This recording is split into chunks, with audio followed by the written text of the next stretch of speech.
Morning guides. Good morning guides. இன்றைக்கி நம்ம சாம்பார் வைக்க போகிறோம், ரசம் வைக்க போகிறோம், முருங்கைக்காய் வறுக்க போகிறோம்.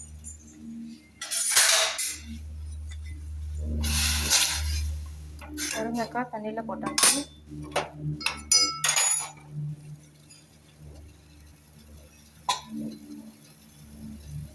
சோம்புத்தூள் போட்டிருக்கோம்.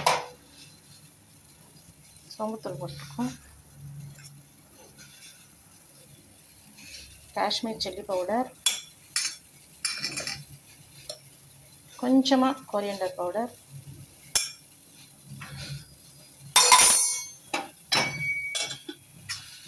உப்பு போட்டாச்சு. இதில் கொஞ்சம் தேங்காய் அரைச்சி ஊற்றணும். அது முருங்கைக்காய் வேகட்டும், மூடி போட்டு வேக வைப்போம். அதுக்குள்ளே ரசத்தை கரைக்கலாம். புளி, பூண்டு, நல்லா கருவேப்பிலையெல்லாம் நல்லா பாருங்கள், இதில் நல்லா தட்டி போட்டுங்க. இதோட காம்போடே தட்டி போடணுங்க. நல்லா தக்காளி பழத்தை நல்லா கரைச்சி விட்டுடலாம்.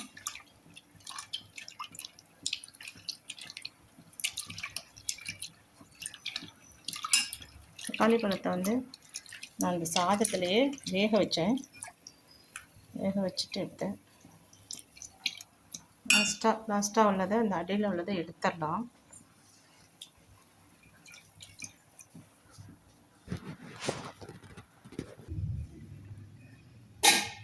ரசம் கலக்க போகிறோம். சும்மா கடுகு பொரியிற அளவுக்கு தான் எண்ணெய் ஊற்றுறேன்.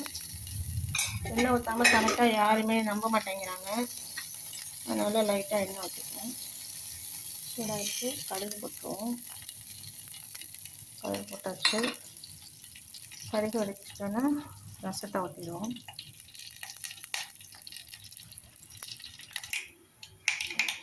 நல்லா கடுகு வெடிச்சிருச்சு. இப்போ ரசம் வச்சதை ஊற்றுறேன்.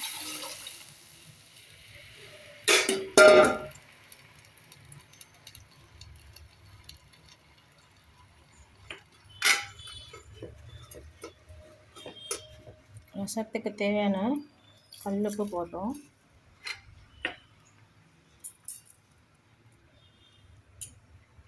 அவ்வளோதான் கைட்ஸ், ரசம் ரெடி ஆகட்டும். நாங்கள் முருங்கைக்காய் வறுவல் இன்னும் கொஞ்சம் தேங்காய் ஊற்றணும். அதை ஊற்றி ரெடி பண்ணிவிடுவோம்.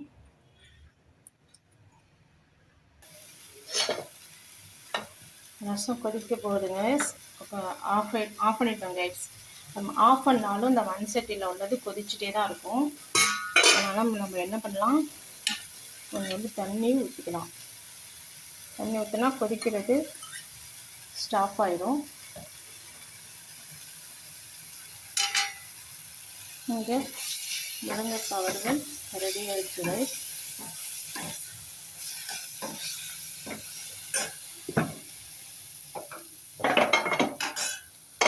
சாதம் ரெடி ஆகிடுச்சு.